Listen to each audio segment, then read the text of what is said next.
આ છે ને આ દર મારા ખર્ચે મેં નખાવી છે મોરમ. પોતે માણસો છે ને અમુક જોઈને વયા જતા હતા, હાલતા નહીં આ રસ્તો ત્યારે મોરમ ને આ રોડ તો પેલાનો રોડ છે, ઓલો હમણાં બન્યું. બાકી પેલે બરાબર હતો, કાંઈ નહોતું.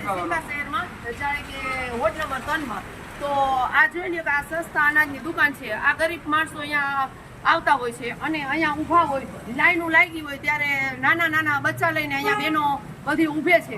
તો આમાં ઊભે ત્યારે આવી રીતના ગંદકી આટલું, અને આપણે આ લાઈનમાં કેટલીક બહેનો ઊભી હોય અને કેવી રીતના ઊભી હોય આપણે જોઈ લ્યો કે આ ભાઈએ જે આ દુકાનવાળા ભાઈ છે એની 2 કમ્પ્લેન કરી છે, બે આજે ઇન્જિનિયરને મેં મોકલી છે.